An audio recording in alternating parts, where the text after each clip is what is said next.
I'd like to clarify for our viewers, you said that you're not necessarily anti-bank, but would you definitely consider yourself anti-cronyism? I'm anti-cronyism, I'm anti-crony capitalism, I'm I want equal protection under the law. I don't think any entity should be above the law. And there is no such thing as too big to fail as far as I'm concerned. In a free economy, these banks should have failed. And by now, we would have new, credit, well, we do have credit unions and small banks, but those, they would replace if you have a model that requires you to exploit your customers, in this way, you shouldn't be in business. And that's what a true free enterprise would sort of self-regulate to some degree and use the court systems and all of that.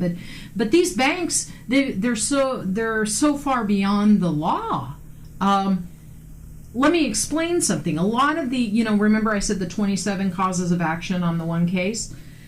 Well, pretty much every case we see comes across my desk and I see all kinds of stuff. There's all kinds of causes of action, misrepresentation, forgery. You've heard the robo-signing.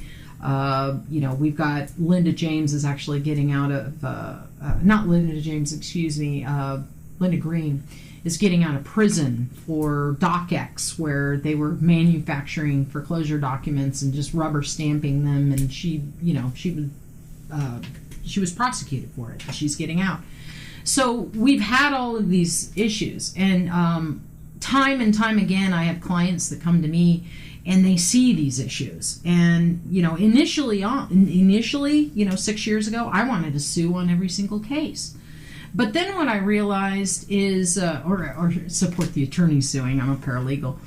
But what we saw very quickly was he who has the most money wins. And, that's not just foreclosure, it's in other areas of our court system and judicial system as well.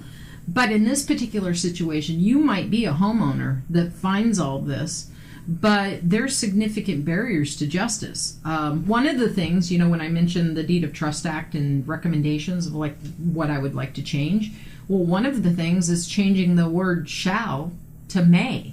So when a judge, if you file an action against the bank, because we're non-judicial, so the homeowner has to file the action, not the other way around. In other states like Florida, the bank has to file the action. But in our state, the homeowner has to file the action.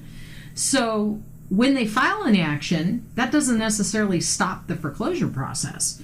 They have to file what's called a TRO, a temporary restraining order, get an injunction against the sale, so that while they're fighting their lawsuit, they're not getting their house sold out from under them. So they file this action. Well, the way the law is written right now, the judge shall require a bond. And the bond is equivalent to the mortgage payment. So they're having to pay their mortgage payment, and they're having to pay their attorney to fight the action. So to me, that's a denial of due process, effectually. That's a barrier to them getting justice. So one of the things that I would like to see done, and I would sponsor legislation to this effect, that the word shall would be changed to may. That doesn't mean that in a legitimate situation, a judge might, if the homeowner's gaming the system, the judge could require a bond. But in the situation that I've, explained earlier, if the judge sees, hey, there's some shenanigans here, he could waive the bond, and that creates a more fair system. Now, do I want to see a whole flood of litigation? No, not necessarily. What I want to see is equal footing, because what that will do is then remember the modification process that they go through. If the bank has the stick on the wall, or the paddle on the wall, so to speak, of litigation, they're more inclined to act in good faith with the borrower and maybe get them that modification that they were supposed to get, because there's a threat of a lawsuit if they don't. So that's back to your question, am I against crony capitalism? And absolutely, I'm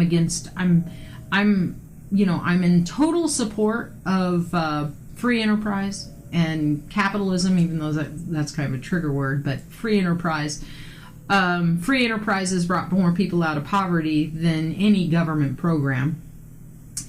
So I'm 100% in support of free enterprise, but we don't have that right now.